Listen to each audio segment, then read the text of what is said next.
Where's my daddy? I can't find him. I noticed a little girl crying in an aisle of a department store. She was nervously clutching her skirt, looking around frantically. As I approached her, she seemed a bit scared. But when I gently smiled and asked, "What's wrong? What's your name?" she cracked a slight smile. "I'm Emma. I came here with my dad, but now I can't find him." I took the girl to the Lost and Found, where a man in his 30s was speaking with an attendant. "Oh, Daddy!" Her father rushes up and hugs her tightly. "Emma, you can't wander off like that. I was worried." Then the father apologized to me, and in the flow of the moment, invited me for a coffee as a thank you. I wasn't overly enthusiastic about the coffee invite, but seeing the little girl's twinkling eyes as she looked up at me made me smile without thinking. This encounter was the beginning of everything for me. My name is Olivia, and I'm 47 years old. I work at a regular company. I married my husband Liam 20 years ago, and he had been married before. He had a 7-year-old daughter at the time named Emma. His previous wife fell seriously ill shortly after giving birth and passed away. Initially, my parents frowned upon the idea of me marrying an older man with a child, but eventually they came around and accepted our union. A kind-hearted Liam and his adorable Emma. I felt happy every single day after our marriage. However, that happiness didn't last forever. Liam, who had been so kind while we were dating, changed. I can't quite remember what triggered the shift. I think it was around the time I suggested adopting Emma, but it didn't seem like that was the cause. By the way, Liam rejected the idea outright, saying, "We don't need to adopt. It's a hassle." 3 years into our marriage, he started treating me like nothing more than a housekeeper. "Is dinner ready? Make sure it's on the table when I get home." Or, "You call this clean? Do it again." He would command, not just about household chores and cooking, but even trivial things like setting his alarm clock. Moreover, Liam barely contributed to the household expenses. He was a big drinker, coming home every evening after hitting the bars.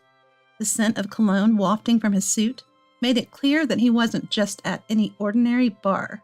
As a result, I ended up covering most of our living costs. I work too, you know. Take care of yourself. Besides, you're not providing enough for the household. Think about Emma more, for goodness sake. Unable to hold back my anger, I confront him, but he snaps. "Shut up. I only married you to have a housekeeper." He throws things and spews abusive language. If this is how Liam really feels, it's beyond cruel. Suddenly, I recall the hesitance in my parents' faces when we got married. Because of that, I couldn't bring myself to consult with them. Then one day, "You're such a useless housekeeper." As always, Liam scolds me for no good reason. Then, "Stop being so mean to Mama." Emma stands up for me. Seeing her tiny, trembling body, I hold her close. Perhaps even Liam felt ashamed to continue his tirade in front of her. He leaves the room, defeated. The only saving grace is that he never does anything to Emma. Even Liam must find her adorable. When Liam leaves, Emma gently pats my head. There, that wasn't scary, was it?" The only one who was scared was likely her, not me. "Don't worry, Mama. I'll protect you." I can't help but shed tears at her words. Emma is now my only salvation. I feel pathetic for being so fearful. I have to be stronger for Emma's sake. That day, I made a strong resolution. Time flies, and it's the present. Emma, who was once 7, is now 27. I can't help but feel the weight of the years that have passed. After graduating from college, she got a job at a major company, but chose to continue living at home out of concern for me. I appreciate the sentiment, but I'm fine. Living on your own will probably be better for you in the long run, Emma. I say this, but Emma is adamant about staying home. After some thought, I decide to teach her household chores and accept some money from her for living expenses each month. It's important for her to learn domestic and financial skills. Liam is still the same, out drinking all the time. And of course, his tirades and verbal abuse toward me continue. Liam throws things, but never aims them at me, and he doesn't get physically violent. I think he wants to avoid being labeled as abusive. Though Liam does care for our daughter, he doesn't seem to like it when she stands up for me. The level of his verbal abuse has escalated over the years. I still get hurt by it, but I've grown more accustomed and have learned some skills to manage Liam somewhat. One day, Emma says, "I have someone I want you to meet," and brings her boyfriend. He's already proposed, so this is basically a family meeting. The man, William, works at a regular company. He made a great impression with his calm demeanor and kind smile. "You could have found someone who earns more, with your qualities." At Liam's comment, Emma cringes, and I'm about to reprimand him when William says, "You're absolutely right. Emma is beautiful and successful, too good for someone like me. But that's exactly why I feel like the luckiest man in the world for her to accept my proposal." I was truly impressed by how William responds, without a hint of displeasure, just a smile. Oh, the look on Emma's face at that moment. She was beaming like the heroine in a romantic comic. I'm certain that William will make her happy. Unlike my dad, he doesn't use harsh words or do anything people dislike. He's a wonderful man. Liam has no comeback for Emma's statement. I can't help but chuckle, and Liam shoots me a sidelong glare. Everything goes smoothly, and Emma and William eventually get married. Around the same time, they purchase a brand new single-family home. The wedding was set to take place about a year later, to coincide with the completion of their new home. The plan was to start their married life in the new home right after the wedding. Until then, Emma decided to live with William. Emma was still concerned about me, but I said, "I'm fine. Just be nice with William, okay?" This time, I'm the one giving Emma that extra nudge of support. I couldn't be happier for her happiness. Today, I even went with her to pick out her wedding dress. Just seeing how lovey-dovey she and William are, and how beautiful she looks in her dress, makes all past struggles seem to vanish. I got home in high spirits and was about to start preparing dinner when Liam stops me. "We need to talk. Sit down." As I sit down like I was told, I notice the divorce papers on the table. Liam has already filled out his part. He grins in a spiteful manner. "Emma is getting married and leaving. You've served your purpose, so it's time for a divorce. You've been a housekeeper in everything but name for so long. Even though we're basically strangers, now it's your turn to fill these out." I sigh. Ever since he first belittled me as a mere housekeeper, I've been under Liam's thumb. In the early days, I questioned if marrying him was a mistake, but I have no regrets, because I got to meet Emma. Could we at least wait until Emma's wedding is over? I don't really care about separating from Liam, but I want to see Emma's wedding through. "No way. I won't allow you at the wedding. You're a stranger to me after all." Liam's icy words just made me laugh weakly. "Fine, we'll divorce, but you will regret this." Thinking my words were a poor loser's excuse, Liam snorts. "Regret? From a housekeeper? Just get out." Fine, I was going to leave anyway. That very day, I pack up the bare essentials and head back to my parents' home in the next town. It's been a while since I've seen my parents. They're surprised to see me, but without a word, they fill in the guarantor section of the divorce papers. When I tell them about how life has been, they're angry at Liam, but they also scold me for not consulting with them about anything. Despite their stern expressions, tears glisten in their eyes. "You've done well," they say, embracing me as we all shed tears together. The next day, I go to the city office to submit the divorce papers. Thoughts of Emma fill my mind. I feel guilty for leaving without telling her about the divorce, but I didn't want to be a roadblock to her happiness. This is for the best. It can't be helped, I mutter as if trying to convince myself. As I return from the city office and open the front door, I find Emma standing there like a guardian statue. Instinctively, I slam the door shut. Wait, what? Why is Emma here? Is this my parents' house? Maybe I'm hallucinating from thinking too much about Emma. Mom, why did you shut the door? I hear the sounds of Emma pounding on the door, clearly angry from the other side. So it wasn't my imagination. Nervously, I open the door and Emma rushes in. Her now grown body envelops me in a hug. She used to be so small. As I'm lost in thought, our eyes meet. Her eyes are red and bloodshot. Is it true you're getting divorced? You're not coming to the ceremony? Why did you leave without saying anything, huh? Though she's grown up, the way she interrogates me with tears in her eyes is just like the child I first met. Seeing my confusion, my parents and William appear from behind me. According to Mom, Emma arrived while I was at the city office. Emma, Olivia is worried. Let's go inside for now, okay? Once inside, Emma wipes her eyes and blows her nose with a tissue. How did you know I was getting divorced? Did you hear it from your dad? As I ask, Emma nods, sniffling. Yes, it's unbelievable. After all the hardship he's put you through, I'm ashamed that he's my father. According to Emma, that same night I left, he called her. Boastfully, he told her, I finally divorced that housekeeper.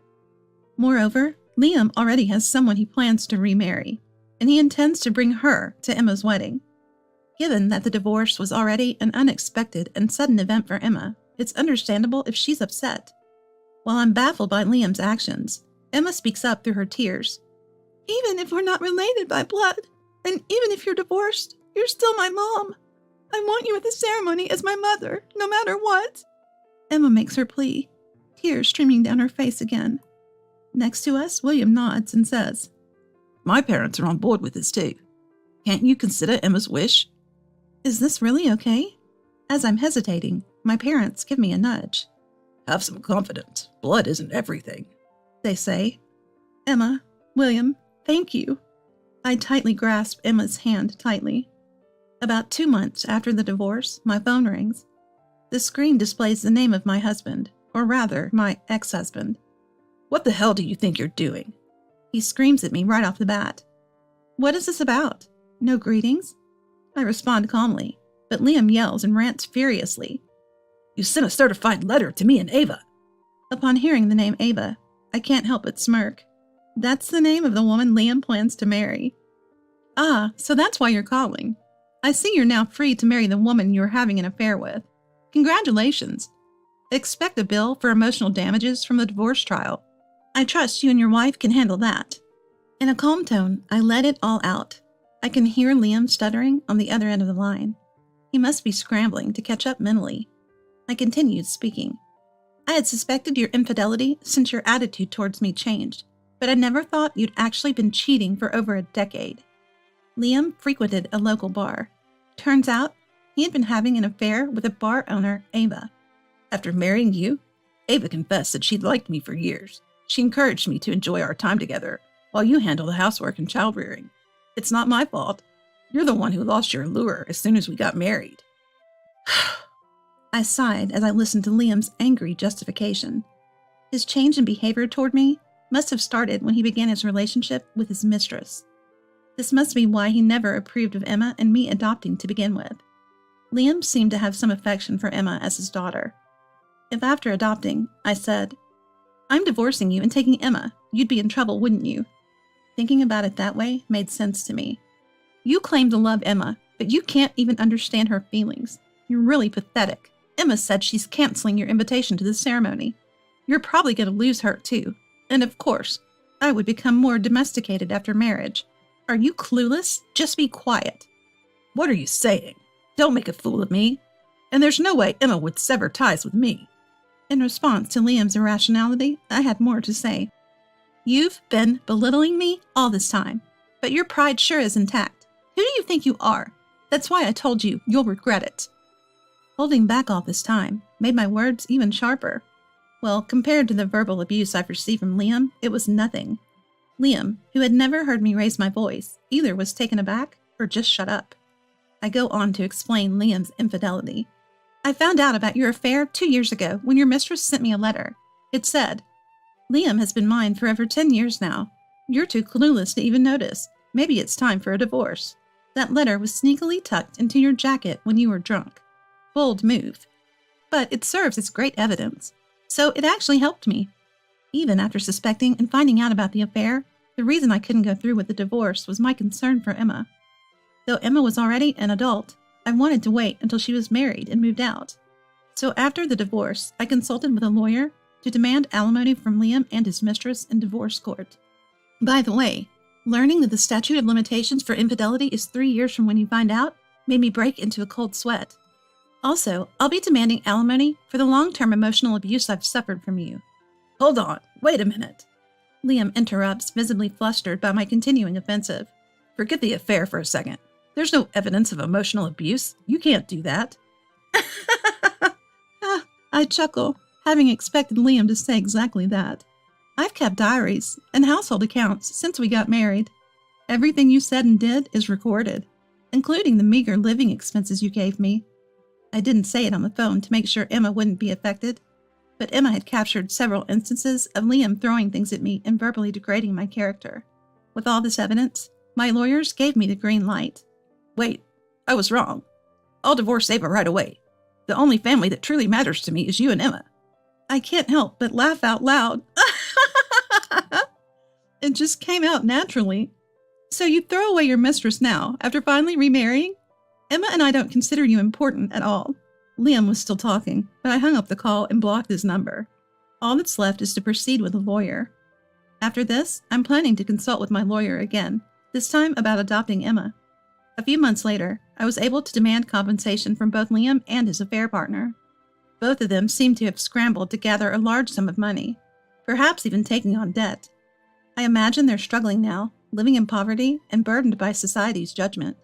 Especially for Liam's affair partner, who runs a snack bar, the damage must be immense. In businesses that rely on customer relations, trust is everything. Frankly, it serves them right. Today is Emma and William's wedding. As she declared, Emma didn't let Liam attend the ceremony. Whether or not I'll be able to adopt Emma is still under discussion with a lawyer, but even if it falls through, the bond between Emma and me is strong. Emma, draped in a pure white dress, is smiling happily with William.